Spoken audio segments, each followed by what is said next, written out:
To चल Sachin sir में। दोस्तों आज मैं लाया हूं रिलेशन फंक्शन पार्ट 3। दोस्तों ये मेरे क्लास 12th वाले बच्चों के लिए तीसरा वीडियो है।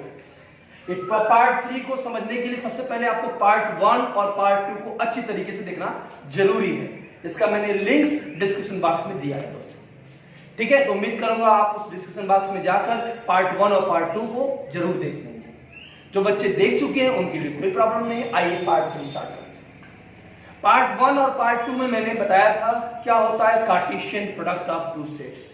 उसके बाद मैंने बताया था क्या होता है रिलेशन, आपको भी समझ में आ गया था। अब हम लोग डिस्कस करेंगे फंक्शन और उसके डिफरेंट टाइप्स को। Question related to function, function के बारे में हमारा डिस्कशन रहेगा। फंक्शन क्या होता है आइए हम लोग स्टडी करते हैं। In this part we will study about the function. हमारा मेन फोकस क्या रहेगा फंक्शन। सबसे पहले इसका डेफिनेशन क्या होता है इसे हम जान लेते हैं। फंक्शन का डेफिनेशन क्या होता है, what is function. Function is nothing, it is just a special type of relation. Function क्या होता है, know about the definition of function. A relation F, यहां फंक्शन है इसलिए एफ से ग्रहण कर रहा हूं, होता हुआ special type of relation. A relation F from X to Y, from the set X to the set y is said to be function। मतलब किसी रिलेशन को जो x से y पे लग रहा है फंक्शन कब कहेंगे, if for all x element of capital X, मतलब कैपिटल X के सभी एलिमेंट के लिए, कैपिटल X में बहुत सारे एलिमेंट होंगे, उन सभी एलिमेंट के लिए there exists an unique, ये जो सब बहुत इंपॉर्टेंट है, unique, there exists an unique element y in the set capital Y such that y is equal to fx। फिर से क्लियर कर रहा हूं फंक्शन कौन क्या होता है। फंक्शन एक स्पेशल टाइप ऑफ रिलेशन होगा। फंक्शन एक स्पेशल टाइप ऑफ रिलेशन होगा जिसमें आपको ये ध्यान देना है कि जो डोमेन होगा, ये डोमेन है, इसे डोमेन बोलते हैं, इसे कोडोमेन बोलते हैं। डोमेन के हर एक एलिमेंट पे अगर फंक्शन अप्लाई हो, एफ अप्लाई हो, रिलेशन जो स्पेशल टाइप ऑफ रिलेशन होता है उसे अप्लाई करेंगे तो एक यूनिक एलिमेंट कैपिटल वाई यानी कोडोमेन में जरूर एग्जिस्ट करना चाहिए, ठीक है। मतलब यूनिक का मतलब जैसे एक्स का मान कुछ है, मतलब कोई एक एलिमेंट है कैपिटल एक्स का, तो उसके लिए एक ही इमेज आना चाहिए। मैं ये नहीं कर रहा हूं कि एक से दो इमेज आ जाए, गलत है, ठीक। क्लियर है सबको। यहां पे ये कंफ्यूजन बिल्कुल मत रखना कि जो कोडोमेन में एक एलिमेंट है, कोडोमेन का एक एलिमेंट है, वो डोमेन के एक ही से कनेक्टेड है। ऐसा हो सकता है कि जो मान F3 का हो वही F4 का भी हो, वही F6 का भी हो, लेकिन ऐसा नहीं होगा कि F3 यानी 3 पे जो फंक्शन अप्लाई करेंगे F3 का मान 2 आ जाए, ऐसा नहीं होगा। यही फंक्शन की मेन बात है। तो क्लियर हो गया। फिर से मैं रिवाइज करता हूं क्या होता है function. Function is a special type of relation from the set capital X to the capital Y if for all element of X, capital X, there exists a unique element in the set capital Y such that y is equal to small y is equal to f of small x।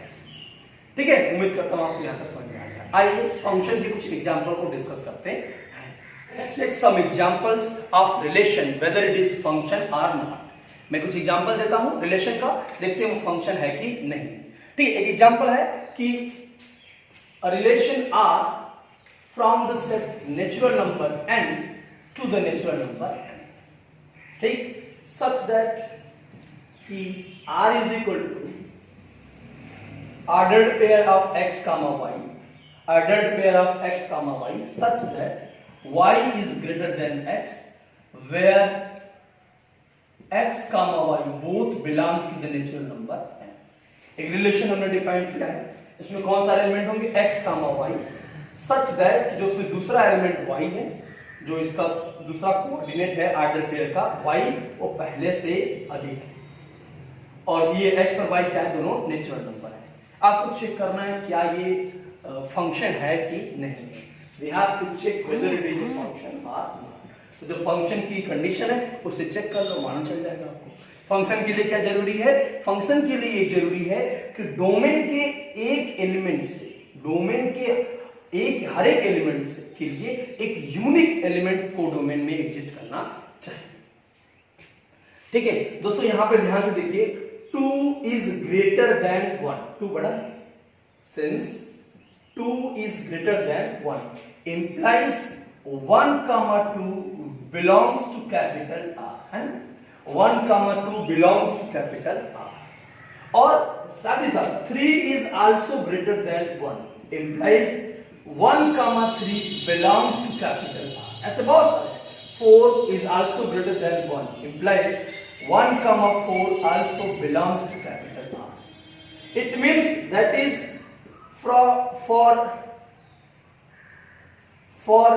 one element of natural number, कहाँ किसका है ये, domain का है, domain there exists more than one element in the codomain and which belongs in R, which is in R relation with 1. देखो 1 जो ये element है इसमें हमने लिया, 1 के साथ 2 का भी रिलेशन आ रहा है, 1 के साथ 3 का भी रिलेशन आ रहा है, यानी 1 और 2 में क्या है, आर रिलेशन, 1 और 3 में क्या है, आर रिलेशन, 1 और 4 में क्या है, आर रिलेशन, सबके साथ आर रिलेशन आ रहा है। इसलिए हम यहां पे क्लियर कर देंगे कि ये जो है आपका ये फंक्शन नहीं, this is not a function, it is not a function. Function के लिए क्या जरूरी है, एक डोमेन के एक एलिमेंट के का दूसरे मतलब कोडोमेन के एक ही एलिमेंट से रिलेशन एग्जिस्ट करे, यूनिक एलिमेंट से रिलेशन एग्जिस्ट करे।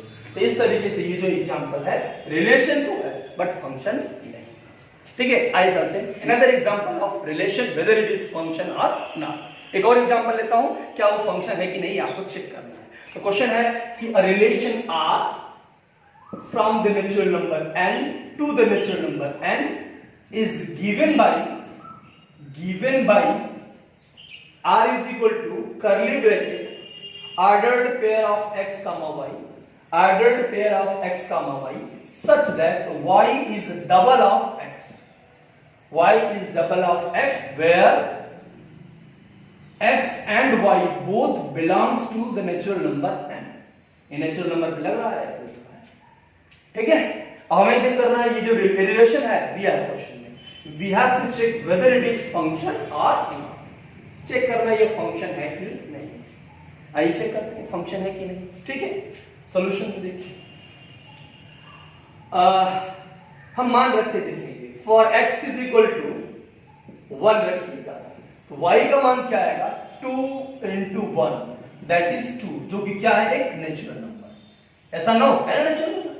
इससे ये इंप्लाइज होगा कि f1 is equal to 2, f1 का मान क्या है, 2 है, और जो कि नेचुरल नंबर है। मतलब अगर हम 1 पे फंक्शन लगाते, ये रिलेशन की बात करता हूं, r1 इक्वल से r1 रिलेशन लिखा उसमें, r1 करने पे क्या आ गया, 2। फिर दूसरा फॉर x2, x का मान 2 रखने पे y का मान क्या आएगा, 2 into 2 that is 4 which also belongs to the natural number n। यानी एम्प्लाइज ये कर गया कि r2 इसका मान कितना आ जाएगा, 4। ऐसे ही जब r3 रखेंगे तो क्या आ जाएगा, 6, r7 रखेंगे तो क्या आ जाएगा, 14। और हर एक नेचुरल नंबर का डबल जो होता है, for every natural number n it's double also is a natural number. किसी भी नेचुरल नंबर का डबल करिएगा तो वो भी नेचुरल नंबर ही होता है। क्लियर सबको, ठीक। बस इसी तरीके से हम r2 का मान निकालें 4, यानी that is for every x belongs to the natural number n there exists y belongs to the natural number n such that y is equal to f(x)। सबके लिए ये है, एम्प्लाइज यहां पे, यहां मैं f पे यहां अभी r है इसलिए r लिख रहा हूं, rx, r is a function, r क्या है आपका, एक फंक्शन। समझ में आ गया दोस्तों, क्या करना रहता है आपको, हर एक एलिमेंट पे चेक करना रहेगा कि यूनिक एग्जिस्ट कर रहा है कि नहीं। जैसे अगर मैं r1 का मान निकालूं कुछ आ जाए और r2 का मान भी वही आ जाए, तब समझ जाएगा कि वो फंक्शन नहीं। जैसे से पहले वाले क्वेश्चन में समझाया था, 1 के साथ 2 का भी रिलेशन था, 1 के साथ 3 का भी रिलेशन था, 1 के साथ 4 का भी रिलेशन है, बट इसीलिए हम ये कहेंगे कि वो रिलेशन जो है फंक्शन नहीं है। आइए चेक करते हैं नेक्स्ट एग्जांपल। ठीक है, हाँ, नेक्स्ट एग्जांपल है r is a relation from the integer of set of integer to the set of integer such that r is equal to curly bracket of the ordered pair of x comma y such that y is equal to x square where x and y both are the integers। देखिए आपका यहाँ पे क्या है, relation है r, कहां से कहां तक, relation r from the set of integer z to the set of integer z। ठीक है, रिलेशन कहां से कहां तक है, set of integer z to the set of integer z। और किस तरीके से डिफाइंड है, आर डिफाइंड इस तरीके से है, it consist ordered pair of x comma y such that y is equal to x का स्क्वायर। y क्या है, x का square, where x and y both belong to the z। what is z? z is the set of integers। Integers समझ में आता आपको, positive, negative और zero. Positive मतलब नेचुरल नंबर, नेगेटिव मतलब कि natural number with minus sign, और zero मतलब which is neither positive nor negative, different kind of integer. ठीक है, मैं देखता हूं क्या ये रिलेशन है कि नहीं है। तो देखो दोस्तों, अगर हम तुमसे कहें कि इस पे r1 का मान निकालो तो y क्या है, 1 पहले का स्क्वायर होता है, 1 का स्क्वायर क्या आएगा, 2, जो कि किसका एलिमेंट है, z, इसका एलिमेंट है z का। इसी तरीके से दूसरा एग्जांपल है आपका, इसे r ऑफ 3 निकालेंगे, ये क्या आएगा, 3 का स्क्वायर क्या आ गया, 9z। यानी कि ये 1 के लिए कितना आया, एक ही एलिमेंट आया, 1 के लिए कितना इमेज आया, 1 इमेज, यूनिक इमेज, 3 के लिए भी एक यूनिक इमेज आया। और यहीं पे अगर मैं r ऑफ -3 निकालूं, -3, ये हो जाएगा ये -3 का स्क्वायर, ये भी कितना आ गया, 9 एलिमेंट ऑफ z। ठीक है, फिर से मैं क्लियर कर रहा हूं, देखो क्या डेफिनेशन बताया, उसको बहुत ध्यान से समझना आप लोगों को। बताया ये क्या डेफिनेशन में कि for every element in the domain there exist a unique image in the codomain. तो डोमेन में मैंने क्या लिया, 1 ले लिया, 1 पे r अप्लाई किया, यानी जो रिलेशन था वो अप्लाई कर दिया, तो क्या मान आया, सॉरी 1 का स्क्वायर 1 आएगा, सॉरी यहां गलत हो गया मुझसे, 1 आएगा। ठीक है, 1 which is the integer. And अगर हम 3 लेते हैं तो 3 के लिए क्या आ रहा है, 9, वो भी क्या है, इंटीजर। ऐसे ये -3 लेंगे, उसके लिए भी क्या आ रहा है, 9। तो आप ये मत सोचो कि 9 3 से भी आ रहा है, 9 -3 से भी आ रहा है, ये सही है, इसमें कोई दिक्कत नहीं है। दिक्कत कब होता, जब -3 पे 2 वैल्यू आ जाते हैं, 3 पे 2 वैल्यू आ जाते हैं। ठीक है, ये क्लियर रहना चाहिए सबको कि यहां पे हमारा 3 का मान भी 9 आया है और -3 का मान भी 9 आया है, फिर भी इसको हम फंक्शन बोलते हैं। Implies r is a function, because जो मेन शर्त थी कि हमारा जो है ये जो रिलेशन है इस इंटीजर के सभी नंबर पर अप्लाई होगा, इंटीजर में जितने भी एलिमेंट हैं सब पर अप्लाई होगा, और अप्लाई होने के बाद जो रिजल्ट आएगा वो भी इंटीजर ही होगा। हर एक इंटीजर का स्क्वायर इंटीजर ही होता है। उसके बाद मैंने एक और चीज क्लियर किया है कि अगर एक एलिमेंट कोडोमेन में है, जैसे यहां पे 9 है, उसके लिए दो प्री इमेज, ये प्री इमेज होता है। देखिए अगर हम लिखते हैं y is equal to fx, ठीक है, y is equal to fx, तो y का प्री इमेज क्या है, x, x का इमेज क्या है, y, y क्या है, इमेज ऑफ किसका, x, और x क्या है, x is pre image of y, is y का जो है क्या हो, प्री इमेज बोलते हैं, क्या बोलते हैं, pre. Some important types of function, अब हम डिस्कस करेंगे some important types of function. 4 type मैं आपको बताऊंगा जो आपके सिलेबस में बहुत जरूरी है। सबसे पहला टाइप है आपका 1-1 फंक्शन। क्या होता है, 1-1 फंक्शन। दूसरा होता है मेनी वन फंक्शन। क्या होता है, मेनी वन फंक्शन। तीसरा होता है ऑन-टू फंक्शन। क्या होता है, ऑन-टू फंक्शन। चौथा है 1-1 ऑन-टू फंक्शन। अब 1-1 फंक्शन किसे बोलते हैं, नाम से ही क्लियर, 1-1 एक का एक ही, ऑन-टू पूरा पैक, मेनी वन अधिक से एक बने। समझाऊंगा, घबराइए। सबसे पहले समझते हैं 1-1 फंक्शन क्या होता है। ध्यान से समझिए 1-1 फंक्शन क्या होता है। अ फंक्शन f, कोई एक फंक्शन है, अ function f from the set x to the set y. A function f from the set x to the set y is said to be 1 1, is said to be 1 1 if for distinct element of capital X, जो capital X के distinct element के, for distinct element of capital X there exists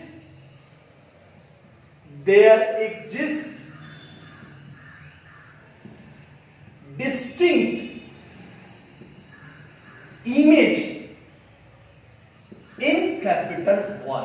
ये line बहुत important है। जैसे अभी इसके पहले मैंने एक एग्जांपल दिया था, F3 का मान, R3 का मान क्या आया था 9, R-3 का मान क्या आया था 9, यानी दो अलग अलग एलिमेंट डोमेन में थे लेकिन उनका इमेज सेम आया था। बट इसमें ये नहीं होता। फिर सुन लो, what is 1 1 function?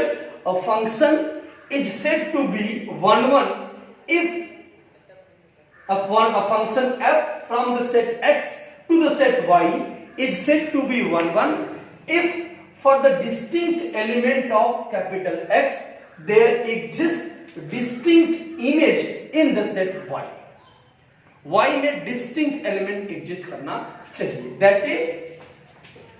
that is if x1 comma x2 belongs to capital X such that fx1 equal to fx2 then x1 will be equal to x2। ये वाली बात एकदम इंपॉर्टेंट है 1 1 की। ये जब मैं प्रूव करूंगा तब भी जरूरी होगा कि अगर कोई दो एलिमेंट है जिसके लिए फंक्शन अप्लाई करने में सेम वैल्यू आ रहा है तो ये तभी होता है 1 1 के केस में जब दोनों चीजें सेम रहें।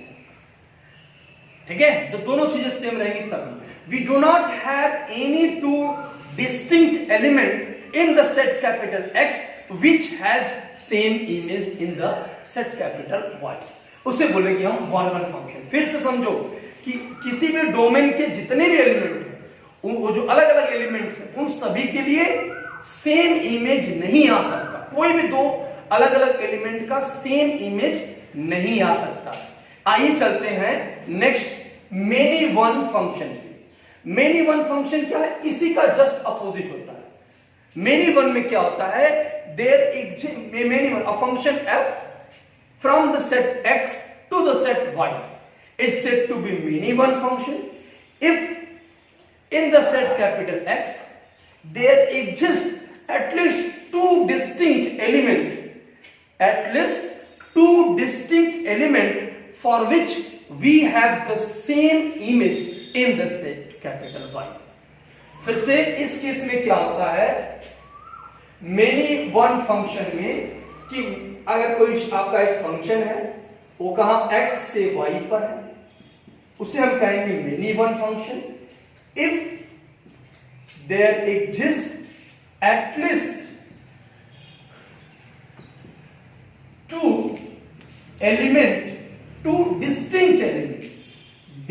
distinct element x1 and x2 belongs to capital X such that fx1 equals to fx2। मैं एटलीस्ट कहा हूं, बहुत सारे हो सकते हैं, उससे ज्यादा भी हो सकते हैं, लेकिन कम से कम दो तो होना ही चाहिए। तो इस तरीके से हम लोग 1 1 फंक्शन क्या होता है और मेनी वन फंक्शन क्या होता है ये समझ लीजिए। एक बार फिर से देखिए मेनी वन फंक्शन क्या होता है। मेनी वन फंक्शन में क्या होगा, डोमेन के कम से कम दो ऐसे डिस्टिंक्ट एलिमेंट होंगे जिसके लिए एक ही इमेज होगा, इसलिए नाम रखा गया है मेनी से वन, अधिक का कम, एक ही से कनेक्शन है। जैसे हमने भी एग्जांपल R वाला दिया था, R-3 का मान क्या आया था 9 उस क्वेश्चन में, और R3 का मान भी क्या आया था 9। तो इस तरीके से आपका ये मेनी वन फंक्शन भी क्लियर हो गया। फिर से मैं क्लियर कर रहा हूं, what is 1 1 function? A function is a function f from x to y is said to be 1 1 function if for every distinct element in the capital X there exists distinct image in the set capital Y। और many one function क्या होता है कि if it has at least two element in the set capital X for which we have the same image, for which we have the same image. Exact definition देखने के लिए, note करने के लिए अपनी बुक से भी आप नोट कर सकते हैं, एनसीईआरटी बुक या कोई भी आपके पास फाउंडेशन बुक है उससे आप एग्जैक्ट डेफिनेशन नोट कर लीजिए। बाकी मैंने इसका थीम आपको समझा दिया। आइए समझते हैं ऑन टू फंक्शन क्या होता है। इसके बाद 1 1 ऑन टू रहेगा, तो ये बहुत आसान है, जो 1 1 भी रहेगा ऑन टू भी रहेगा, उसे 1 1 ऑन टू फंक्शन कहेंगे। तो सबसे पहले समझते हैं ऑन टू फंक्शन क्या होता है। Onto function, onto माने होता है पूरा ओवरलैप, क्लोज, बंद। तो देखिए बहुत ही छोटा डेफिनेशन मैं दे रहा हूं। इफ यहां स्टार्ट करेंगे, अ function f from the set x to the set y is said to be क्या, onto function, क्या onto function if क्या चीज हो, if range of f will be equal to codomain of the f, codomain of f। मतलब कि जैसे इसमें क्या होता है ऑन टू फंक्शन में कि जो रेंज होता है, मैंने रेंज, कोडोमेन और डोमेन आपको मैंने रिलेशन वाले चैप्टर में पढ़ाया था, वैसे ही सेम टू सेम यहां पर भी होता है। किसी भी फंक्शन का डोमेन क्या होता है, ये होता है जिसपे वो अप्लाई करता है। अगर f x to y है, x उसका डोमेन होगा, कोडोमेन क्या होगा, y। रेंज क्या होता है, रेंज होता है the value of the element of y, the element of y यानी codomain which has an pre image in the set capital X। मतलब कोडोमेन में सबको नहीं लेंगे, केवल उन्हीं को लेंगे जिसका प्री इमेज एग्जिस्ट करता है। ठीक है, आगे एग्जांपल मिलेगा आपको, समझ में आ जाएगा। जब कोडोमेन रेंज बन जाए, मतलब कोडोमेन का हर एक एलिमेंट के लिए एक प्री इमेज एग्जिस्ट करे, तब उसे बोलेंगे क्या, onto function. Now last but not the list, 1 1 onto function. इस ऐसे ही क्वेश्चन एग्जाम में आता है, प्रूव करो कि ये फंक्शन 1 1 और ऑन टू फंक्शन। तो देखो बहुत ही सिंपल एग्जांपल है, डेफिनेशन है इसका। डेफिनेशन क्या होगा, a function is said to be, a function is said to be 1 1 onto function. A function is said to be 1 1 onto function if it is 1 1 and onto function। मतलब कि अगर कोई function को हम 1 1 onto कब करते हैं, when it has the property of 1 1 function as well as the property of onto function। मतलब कि for every two distinct element in the of the set of the domain, every two distinct element of the set of the domain there exist unique या फिर there exist distinct element in the set Y which is the image of the that set। मतलब कि हर एक जो अलग अलग element रहेंगे किसमें, डोमेन में, उसके लिए इमेज जो है Y में एग्जिस्ट करेगा, वो भी कैसा, डिस्टिंक्ट इमेज, अलग अलग है, सेम नहीं हो सकता। ठीक है, यहां मैंने उसकी सब भी नीचे लिख दिया है। और ऑन टू के लिए क्या मैंने कहा था, ऑन टू के लिए मैंने कहा था the range of f equal to the codomain of the. तो इस तरीके से मैंने आपको चारों टाइप बता दिया। अब हम लोग इससे रिलेटेड न्यूमेरिकल करने की कोशिश करेंगे। ठीक है, आइए दोस्तों उसको हम लोग स्टार्ट करते हैं। ठीक, let's have some examples to prove 1 1 and onto function. ठीक है, पहला क्वेश्चन है हमारा यहाँ पे कि a function f from the natural number n to the natural number n which is a conditional function, it is equal to x plus 1, fx is equal to x plus 1 if x is odd number and it is x minus 1 if it is even number। we have to prove, not check, we have to prove it is 1 1 and onto function। तो आइए मैं आपको सिखाता हूं किसी function को 1 1 और onto function कैसे करते हैं। डेफिनेशन आप अच्छी तरीके से समझ लीजिए, क्या होता है 1 1 फंक्शन, क्या होता है ऑन टू फंक्शन, ये दोनों चीज का डेफिनेशन आपको अच्छी तरीके से आना चाहिए। 1 1 के लिए क्या होता है, 1 1 के लिए होता है कि डोमेन के डिस्टिंक्ट एलिमेंट का डिस्टिंक्ट इमेज को डोमेन में एग्जिस्ट करता है। ऑन टू के लिए क्या प्रूव करना होगा कि पूरा का पूरा जो डोमेन है उसके सभी एलिमेंट के लिए एक प्री इमेज कोडोमेन का डोमेन में एग्जिस्ट करेगा, यानी जो कोडोमेन होगा वो रेंज बन जाएगा फंक्शन का। क्या बन जाएगा? रेंज बन जाएगा। और किसी को हमें 1 1 अनटू करना है तो दोनों चीजें प्रूफ करना होगा। ठीक, तो इस फंक्शन को हमें क्या प्रूफ करना है? 1 1 एंड अनटू फंक्शन। आइए स्टार्ट करते हैं इसका सॉल्यूशन। सबसे पहले आप इस फंक्शन को लिख लीजिएगा। ठीक, अब हमें इसे प्रूफ करना है कि ये क्या है आपका 1 1 फंक्शन। पहला मैं प्रूफ कर रहा हूं ये 1 1 फंक्शन। ठीक, फर्स्ट पार्ट है कि 1 1 फंक्शन, ये पहला मेरा टारगेट है, इसे प्रूफ कर लो, ये 1 1 फंक्शन है। ठीक, इसके लिए मैं सपोज कर रहा हूं लेट x1, ठीक है, and x2 are the two elements belong to the natural number। हमने x1 और x2 दो एलिमेंट ले लिया जो इसमें है नेचुरल नंबर n। अब मैं अगर आपसे कुछ बताऊं बेटा x1 का मान क्या होगा? हाँ, एक और चीज जाओ, x1 और x2 एलिमेंट है किसके? Natural number n, such that, उस पे कंडीशन है सच दैट कि fx1 इज इक्वल टू क्या है? fx2। fx1 इक्वल टू क्या है? fx2। ठीक, ये मान लिया मैंने कंडीशन, ये चीज है। तो मुझे ये प्रूफ करना है कि ये चीज तभी इक्वल है जब x1 और x2 आपस में इक्वल है, अदरवाइज ये चीज आपस में इक्वल नहीं है। तब ये साबित हो गया ये फंक्शन क्या है? 1 1। किसी फंक्शन को 1 1 कैसे प्रूफ करते हैं? दो एलिमेंट डोमेन में से ले लेंगे x1 और x2, उस पे फंक्शन को इमेज को इक्वल कर देंगे, fx1 इक्वल टू fx2 कर देंगे, फिर सॉल्व करके दिखाएंगे कि x1 भी x2 के इक्वल है। तो सॉल्व कैसे करेंगे? fx1 का मान रखेंगे, fx2 का मान रखेंगे। अगर मैं पूछूंगा आपसे बेटा fx1 का मान बताओ, तो आप जब यहां से फंक्शन देखोगे तो आप कहोगे सर fx1 का मान ये भी हो सकता है, ये भी हो सकता है।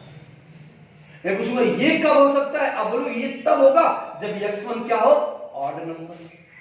ये वाला तब होगा जब x क्या हो? Even number. हमें मालूम नहीं है कि x1 x2 इवन है कि ऑड है, हमने नेचुरल नंबर मान लिया। अगर हम दो नंबर लिए हैं तो क्या क्या हो सकता है? दोनों के दोनों ऑड हो सकते हैं, दोनों के दोनों इवन हो सकते हैं, दोनों में से एक इवन और एक ऑड हो सकता है। यही हो सकता है ना, दोनों के दोनों इवन हो जाए, दोनों के दोनों ऑड हो जाए, और दोनों के दोनों में से एक इवन और एक ऑड हो जाए। ऐसा हो सकता, तीन कंडीशन में समस्या हो सकती है। अरे इन तीनों केस पे अगर हम दिखा दें कि x1 इक्वल टू x2 है तो समझ लीजिए 1 1 फंक्शन।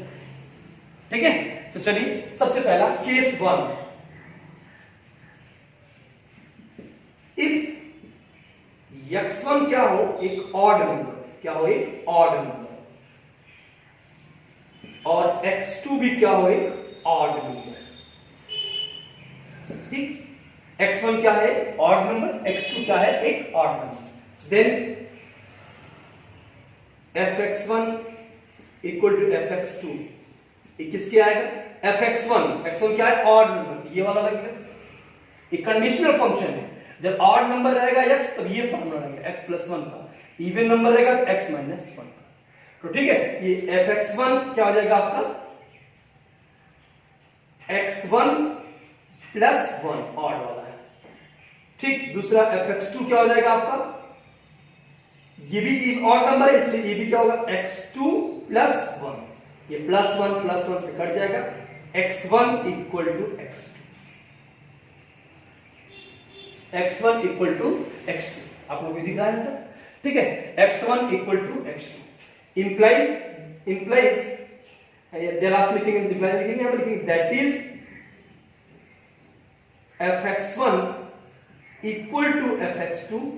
इस बात को इंप्लाइज कर रहा है x1 किसके इक्वल है? x2। यानी इस वाले केस में वो हमारा फंक्शन क्या हो गया? 1 1 हो गया। क्या हो गया? 1 1 की शर्त होगी। आप कोई दो एलिमेंट ले लीजिए, उसके लिए इमेज को बराबर कर दीजिए और दिखा दीजिए ये इमेज तभी बराबर है जब ये आपका x1 और x2 आपस में क्या हो? इक्वल। आइए चेक करते हैं केस नंबर 2। केस 2 में इफ x1 को क्या मान लेता हूं मैं? ऑड नंबर ही मान लेता हूं। ठीक है, और x2 को क्या मान लेता हूं मैं? इस बार इवन नंबर मान लेता हूं। ठीक, x1 को क्या मान लिया? ऑड नंबर, इसको मैं नीचे इधर लिखता हूं, और x2 को हम लोग क्या मान लेते हैं? Even number. नाउ जो आपका fx1 किसके इक्वल था, fx2 का, यही था, इसी को प्रूव करना था। तो x1 का मान कितना होगा, fx1 का मान कितना होगा।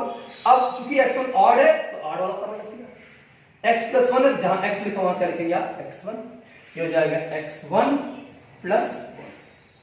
और x2 वाले में कौन सा फॉर्मूला लगाएंगे, इवन वाला, इवन नंबर मानेंगे आप, ये क्या हो जाएगा आपका x2 माइनस 1। ठीक है, यहां पे आप सॉल्व करिएगा, ये आ जाएगा। अगर मैं इस x1 को उधर ट्रांसफर कर दूं, इस 1 इधर लेते हूं, तो 1 और प्लस 1 मिलके 2 हो जाएगा, और यहां क्या जाएगा x2 minus x1,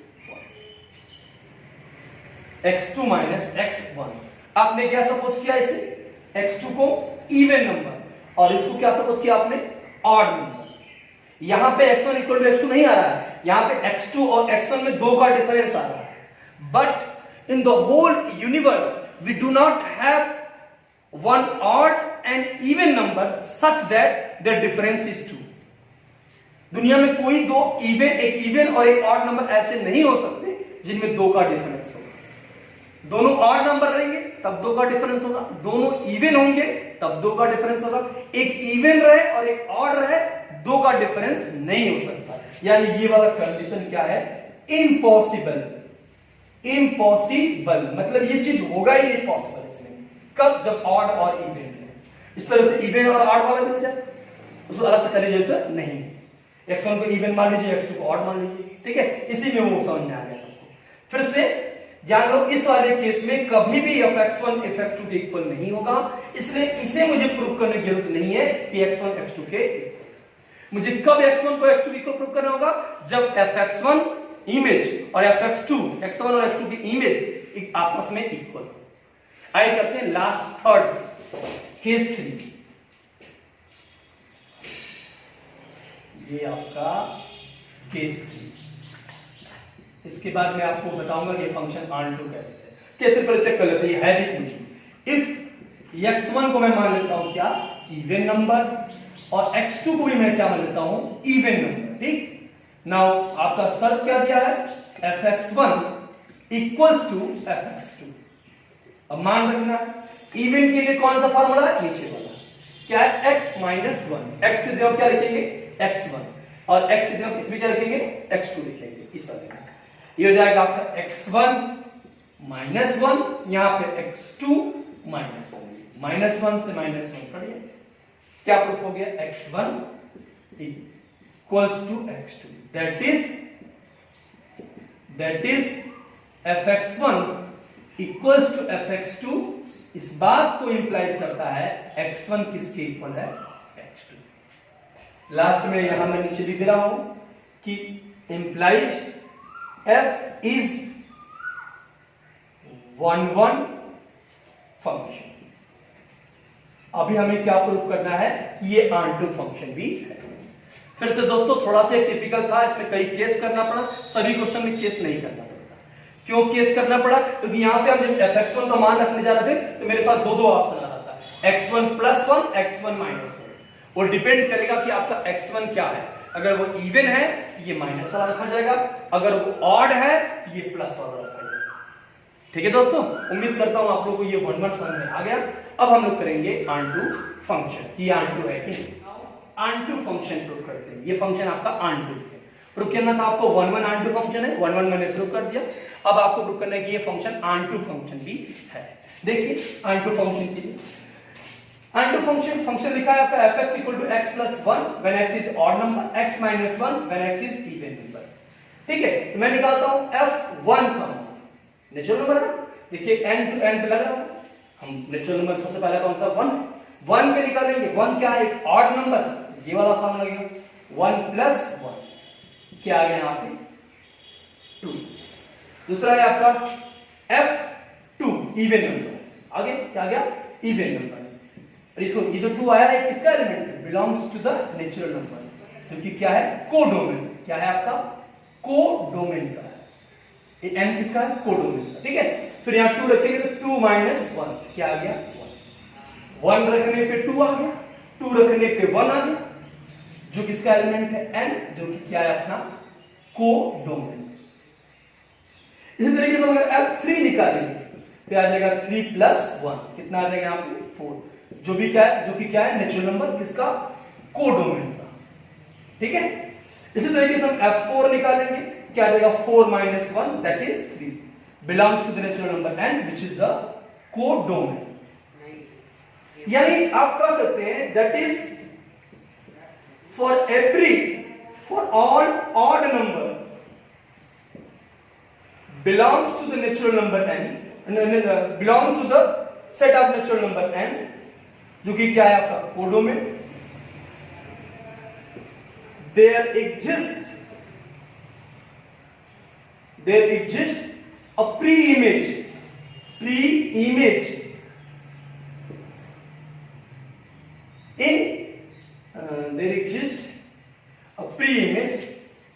in the set capital N, जो कि क्या है आपका डोमेन। फिर से मैं समझा रहा हूं, देखो ये क्या है आपका ऑड नंबर, ये 1 क्या है ऑड नंबर, ये आपका क्या है कोडोमेन में है। F2 का मान क्या है 1 कैसा है 2 की वजह से है। For odd number, for every odd number belongs to capital N, जो कि कोडोमेन में है, there exist an even number as an even number भी लिख सकते हैं आप यहां पे, there exist an even number as a preimage in the set capital N, जो कि क्या आपका domain. And also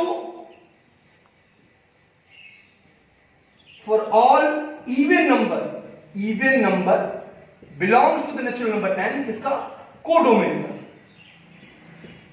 there exists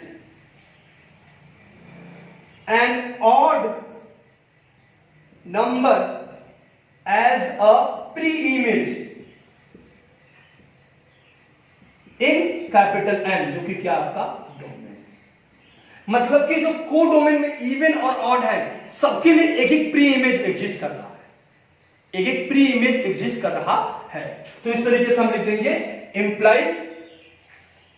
implies यहां नीचे लिखिएगा, इंप्लाइज आपका ये फंक्शन f क्या है आपका, implies f is onto function, f क्या है आपका ऑनटू फंक्शन। लास्ट पे आप लिख देंगे hence f is 1 1 and onto function. ठीक है दोस्तों, उम्मीद करता हूं आपको ये समझ में आया। वो ऑनटू को फिर से देख लो एक बार, ऑनटू क्या है आपका 1 पे मैंने निकाला 2 आया, 2 पे निकाला 1 आया, 3 पे निकाला 4 आया, 4 पे निकाला 3 आया, ऐसे बहुत सारे आप निकालते जाओगे। तो सभी मतलब हर एक कोडोमेन में इवन नंबर जो रहेगा उसके लिए एक ऑड नंबर एग्जिस्ट करेगा जिसका इमेज ये होगा, हर एक ऑड नंबर के लिए एक इवन नंबर इसमें एग्जिस्ट करेगा डोमेन में जिसका वो इमेज होगा। तो उम्मीद करता हूं दोस्तों आप लोगों को समझ में आ गया। With this I conclude my self. दोस्तों मेरे चैनल को आप जरूर सब्सक्राइब करिए, लाइक करिए और इसे शेयर भी करिए। नेक्स्ट वीडियो में क्लास 12 के लिए मैं एक्सरसाइज 1.2 के कुछ इंपॉर्टेंट क्वेश्चन को डिस्कस करूंगा। तब तक के लिए आप लोग एग्जाम्पल और एक्सरसाइज को सॉल्व करते रहिए अपने से। उम्मीद करूंगा आपको इन तीनों वीडियो के माध्यम से पार्ट 1, पार्ट 2 और पार्ट 3 के माध्यम से फंक्शन तक का कॉन्सेप्ट क्लियर होगा। With this, I conclude myself. Thank you. Have a nice, bright and successful